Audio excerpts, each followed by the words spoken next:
Maraming salamat kay Ama dahil ang ganda ng mensahe kagabi pa na kumbaga sa ano talagang napakahalaga ang dasal at panalangin, no? Nga kagabi nabanggit ko yung Senado, ngayon tinanggit na naman. Ang ibig sabihin, hindi ko pinapansin ang nasa Senado. Alam mo kung bakit? Sabi ko mga henyo naman yan.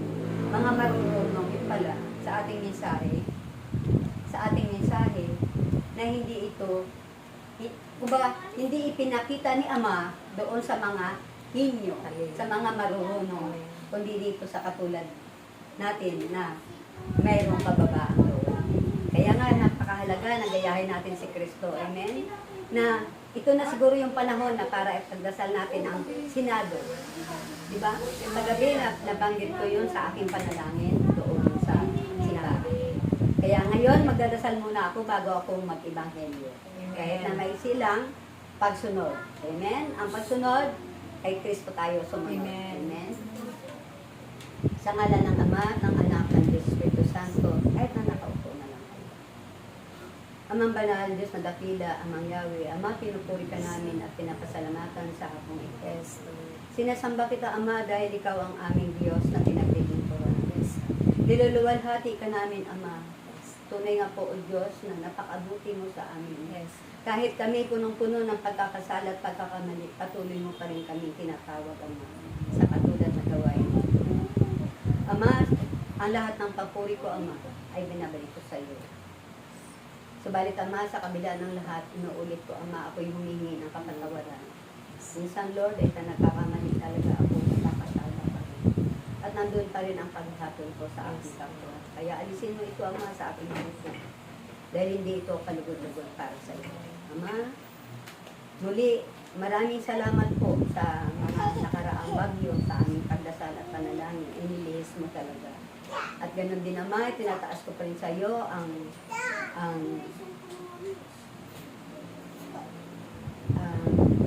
gera kung saan ay nandoon ngayon sa lugar ng Israel. Lord, pahupain mo na. Ngunit sabi ko nga, ang kalooban mo pa rin ang masusunod. Para patuloy kami magdasal at manalangin sa iyo. Nilalapit lang namin ito, Ama, para sa kapayapaan ng lahat. Ngunit, Ama, ikaw ang may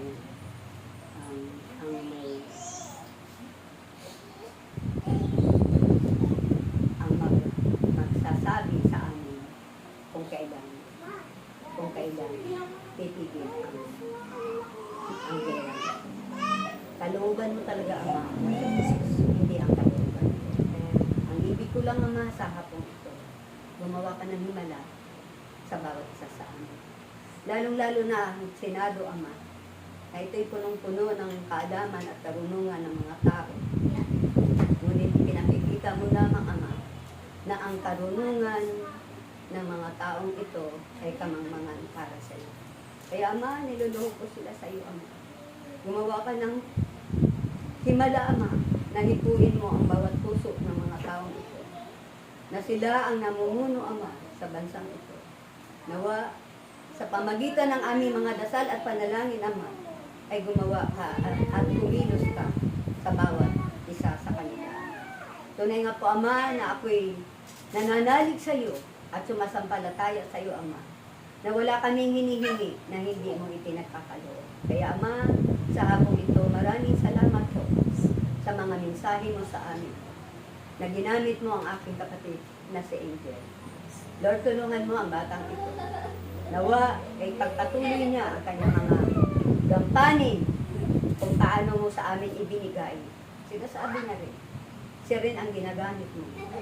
Na ginampanan din namin, nawa ay makita rin na niya na kami ay patuloy na humahayo. Ganon din siya. Kasama niya ang kanyang mga anak. Kaya nga, Ama, maraming salamat po sa mga mensahe mo sa amin sa hapong ito. Naway ito'y aming maisabuhay at maisagawa na mula sa aming puso. Kaya nga, Ama, maraming salamat. Ang lahat ng papuri ko, Ama, ay binabalik ko sa iyo sa pangalan ng iyong anak na tayo na aming tagapagligtas. Amen. Amen. Amen. Maraming salamat po, Ama. Palakpakan muna natin ang ating buhay na Panginoon. Maraming salamat po. At bago ako magpatuloy, maiksi lang. Sabi nga natin, paiksi ang kanta ko, kung pwede nga, end of the war na lang. Pero sabi natin, ito yung gusto ng ating Panginoon, na awitan pa natin, na talagang tunay nga po na sa pamagitan ng awit na ito, ay pinakikita sa atin na magdedeen din ang lahat ng bagay. Amen? O pwede kumanta ang lahat. Hindi na si timer. Walang gitara. Why does the sun go on shining? Why does the sea rush to shore? Don't they know it's the end of the war? It's ended, we will say goodbye. Okay, talakpakan natin ang ating Panginoon. Napakaganda po ng ating pagbasa. Lumapit kayong lahat na napapagal. Pagod na ba tayo? No! Lumapit na tayo noon pa lang. Lumapit tayo para tayo magpahayag ng mabuting balita. Amen? Mahirap ba yon? Noong araw talaga, nung nagsisimula pa lang tayo, sobrang super hirap. Shortcut ko na lang. Talaga sa totoo lang, walang nangangarap na magpahayag. Amen? Masarap ang magpapahayag dito sa harapan. Lalo't ikaw ay laging televised, ang sarap kaya manood. Araw-araw ko pinapanood na uuubos na yung aking nalulupat lagi dahil sa kakapanood ko paulit-ulit ng aking mga sinasabi. Napakabuti ng Diyos sa ating pagtanggap sa Kanya na kahit na tayo'y pagod na noong araw. Totoo yun. Pagod na pagod, wala pang laman ang utak. Wala naman talaga eh. Tanong mo kay brother, may alam ba ako? Wala. Sa totoo lang, sabi nga natin, magyayabang naman na naman ako rito sa harapan pagka hindi ako totoo. Eh yun ang totoo. Nung lumapit ako talaga sa ating Panginoon, humkag ang aking isip ko. Kahit na verse na, hindi ako marunong magtingin eh. Tinuruan pa ako eh. Sa totoo lang, sabi natin, patagal na tayong parisyoner, pero wala naman sa atin magtuturo sa simbahan. Paano magtingin ng ano? Pero sabi nga natin, napakabuti ng Diyos, amen? Mabilis lang ang, kumbaga sa ano, mabilis lang siguro niya ibinigay sa atin ang mga bagay na, bakit ng mga panahon noon, lahat naman nakatayo, nagpapahayag, di ba, Sister Carmen? Tayo nag-aaral lahat, di ba? Lahat nagpo-prosecute, tumayo. Ngayon na lang, parang patulakan na lang, sila na lang. Pero huwag yun. Binabalaan ko rin ang aking sarili, huwag yun. Dahil tayo tinawag ng ating Panginoon bilang mga alagad na niya, na inuutusan tayo na humayo, na ipahayag ang mabuting balita. Amen. Amen. Kung si Jesus, ng mga panahon noon, ay lumapit din sa kanyang ama. Hindi lang tayo. Doon sa siya'y nasa krus, di ba? Sabi niya, ama ko, di ba? Talagang siya'y lumapit, nananitluhod, nagmamakaawa, na alisin ang saro ng sakit na ito. Ang sakit siguro nararamdaman ni Jesus sa mga panahon noon. Dahil siya'y tao, amen? Laman ay tao, talagang may laman siya, may dugo. Naranasan niya ang tusok-tusukin ng mga sibat na yan. Kaya talagang dinanas niya ang hirap at sakit. Ngunit sa kanyang pagtawag sa ating Ama, lahat yun ay nawala. Amen. Nung lalo nung siya ay nabayubay na sa cross, talagang luwalhati na ang kasunod. Palakpakan po natin ang ating buhay na Panginoon. Basahin ko lang po yung kay verse. Ano ang sabi sa kay verse?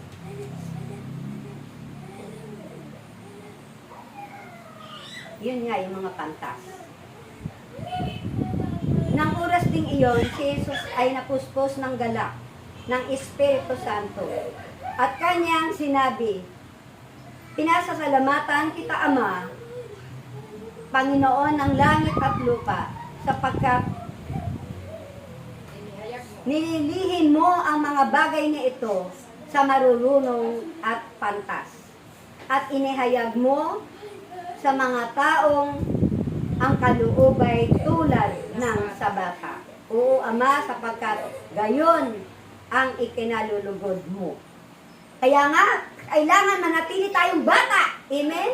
Bata na wala talagang muwang sa mundo, na walang lahat ng pangangailangan ay nakasandig tayo kay Amang Yahweh. Amen. Palagi tayong lumalapit sa Kanya na mayroong kababaang loob. Totoo yun. Di ba? Sabi ko nga palagi sa aking pagbabayad, ayokong magyabang na hindi natin kailangan ng mga bagay na ito, ay kailangan pa talaga natin. Amen? Kaya lagi tayong nakadepende sa ating Amang nasa langit. Tiyak yun! Gagawa ba ng himala? Amen. Puro himala ang ipapakita sa iyo na ikaw na anak na laging nagpapakababa sa akin. Kahit na mga ulan ay nauutusan mo, palagi ka sa akin lumalapit. Kaya natatawa rin ang aking asawa sa akin. Dahil naririnig niya yun na ayoko ng hangin. Nasasabi ko yun, Ama. Parang ang yabang-yabang ko na talaga. Sa totoo lang, ikaw ang aking pinagyayabang dito. Amen? Amen. Dahil si Ama ay punong-puno ng kapangyarihan na ibinigay sa atin. Ganon din tayo. Pwede natin hadlangan ang mga kalamidad na yan. Gagawa ba ng himala ang Diyos? Amen. Gumawa na! Matagal nang gumawa ng himala ang Diyos sa atin. Kaya nga, sabi na natin, palagi tayong lumapit sa ating Ama. Huwag tayong makalimot na hindi lumapit sa Kanya. Tawagin natin siya day and night.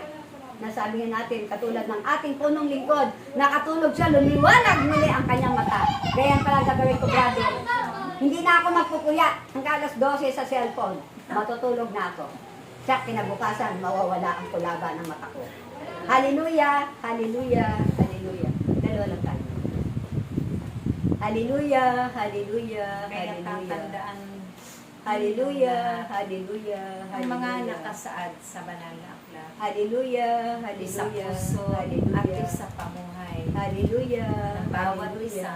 hallelujah. Upang laging maparangalan Hallelujah. ang banal na pangalan ng Diyos. Hallelujah. At makilala na siya Hallelujah. nga ang Diyos na makapangyarihan Hallelujah. sa lahat. Hallelujah. Ninuman ang Hallelujah. kanyang likha sa Hallelujah. sanglibutan. Hallelujah. Ito ang magiging daan Hallelujah. ng kaligtasan Hallelujah. ng bawat isa Hallelujah. na kanyang nilikha Hallelujah. kung kayo ay tunay at Hallelujah. tapat na sumusunod Hallelujah. at Hallelujah. pinapahalagahan Hallelujah. ang kanyang mga Hallelujah. ipinagawa. Hallelujah.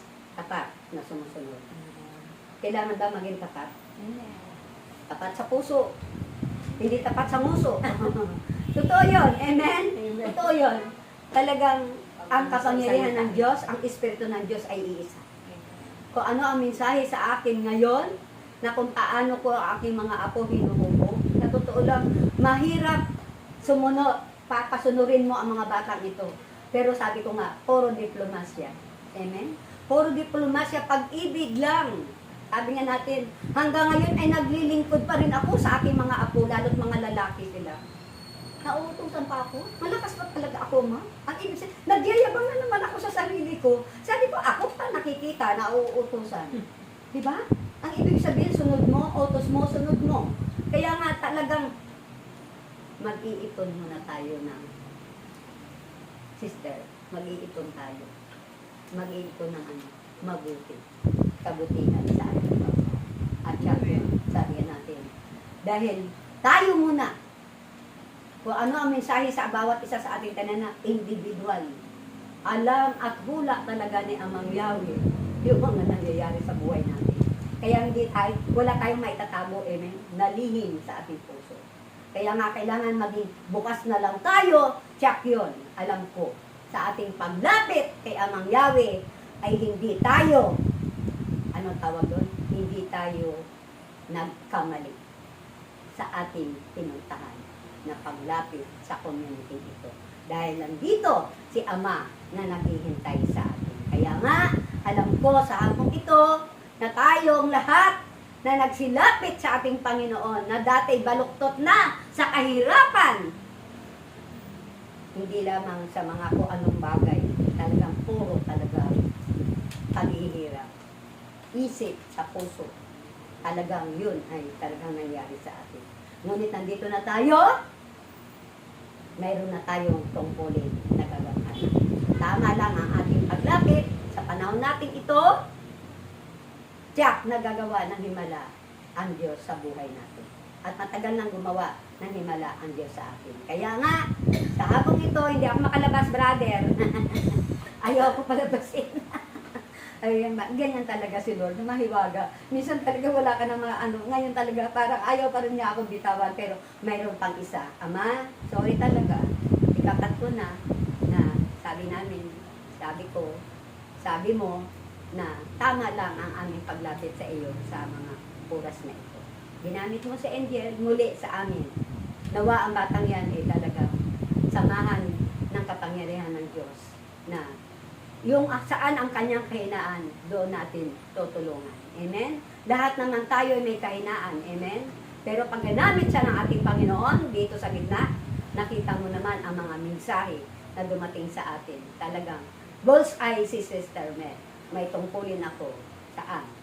Hindi lamang sa pamilya ko, sa mga apo ko, sa lahat ng tao. Amen? Maraming salamat po. Thank you, Lord. Salamat po. Amen. Yes. Ako na po tayo sa pangalawang kapahayagan ay pagkaloob niya ang ating pangalawang bibigay ng iba. Gina ang Carmen. Ay, Sister Carmen pala. Panginoon. Praise the Lord. Amen. Ay, thank you, Lord. Pinagtatayo ka ni Lord. Amen. Sige. Magsibayad na tayo.